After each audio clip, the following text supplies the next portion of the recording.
Hello YouTube.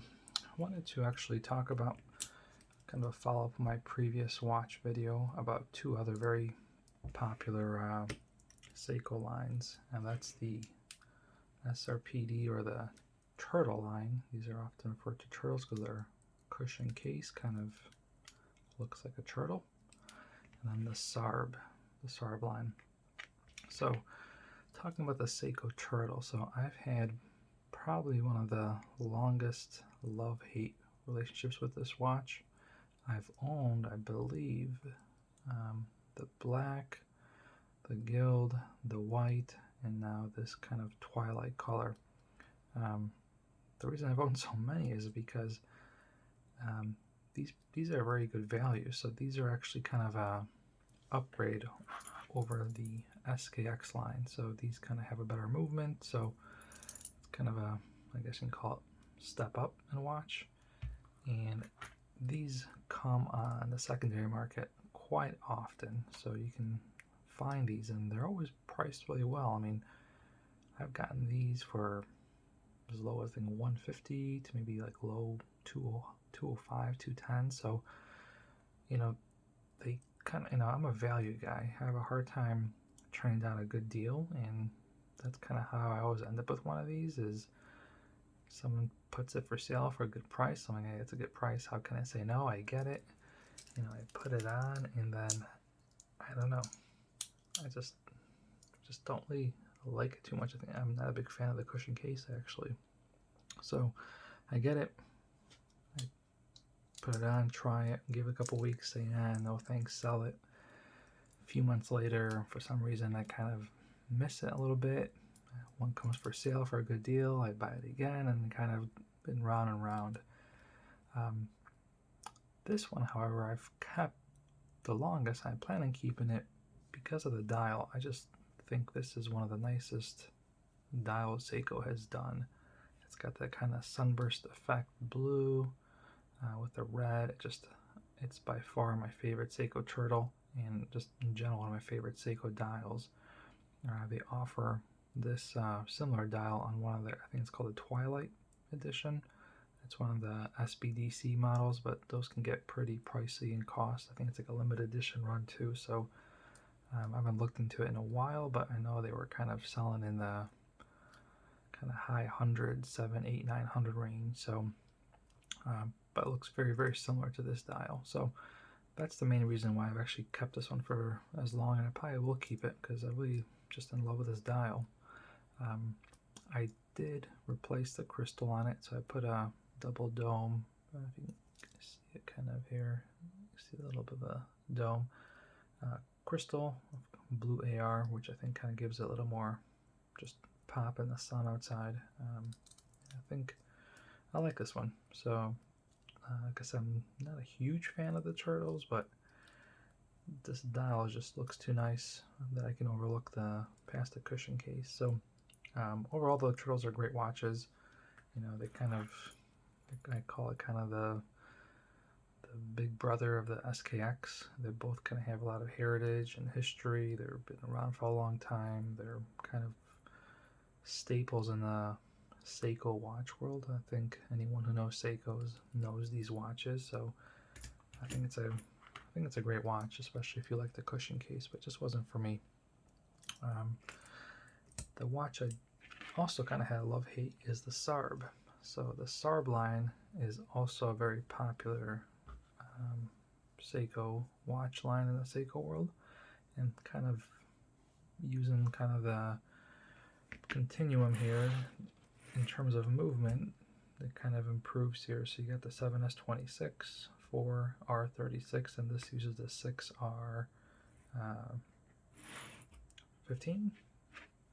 Why can't I remember now all of a sudden? Yeah, 6R15, yep. Doubted myself there for a second.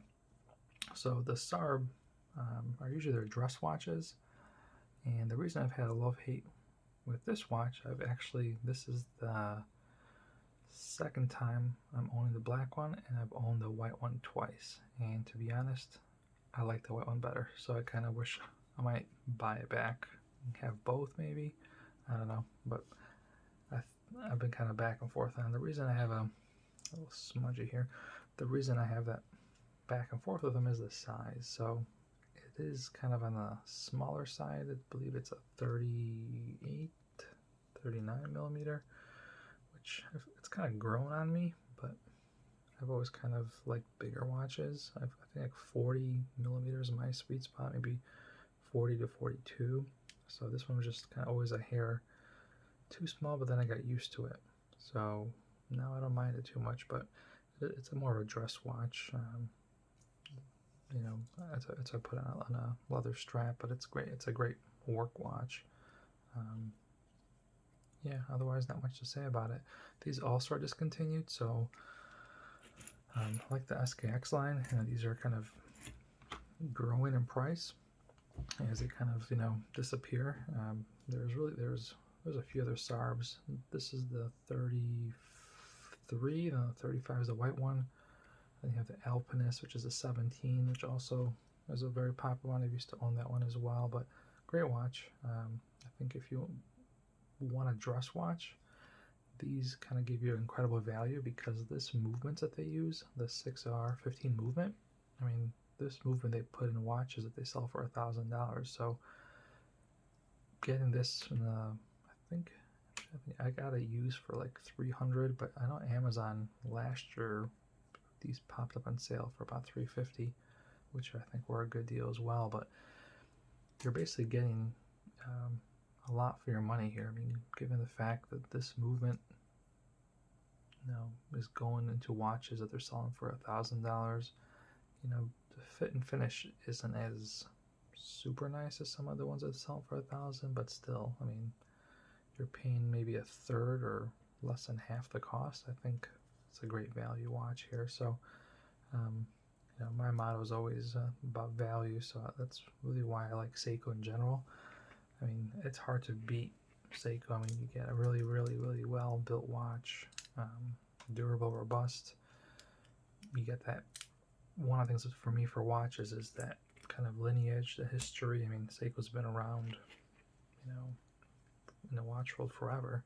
So you're definitely getting part of history. I know sometimes kind of non-watch people kind of, you know, put down Seiko, I think, because you know you can buy them at Walmart or you can buy them at, you know, department stores.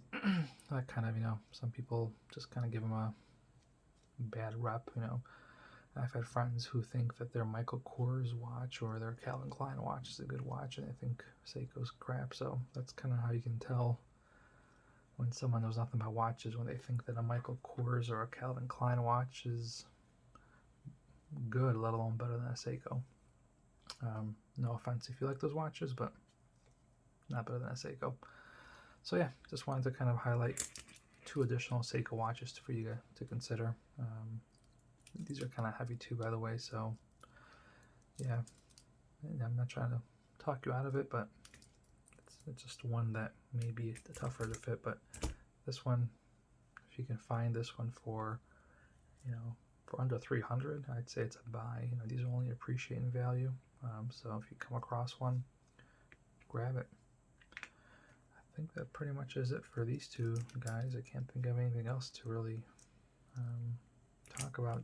The other nice thing about the SARB is that these come with sapphire. So a lot of the Seikos kind of, you know, don't offer sapphire. They come with their proprietary Harlex crystal, which isn't bad, but sapphire just kind of get more scratch resistance, obviously, but it's also, I think, a little more kind of clear than the mineral crystals. So definitely a fan of the sapphire. So it's another bonus too, is you get the sapphire. You know, these of course are hand winding, hacking. I mean, with this movement and up, you kind of get everything. It's really kind of the 7 series movements that you don't get that. But yeah, the SARB 33. Pick one up if you can. Great watch. Personally, I would get the 35, which is the white one. I just like it better. It's more of a cream color. I think it looks awesome. I wish I never sold mine, and I'll probably keep an eye out for and probably buy it back. All right, thanks for watching.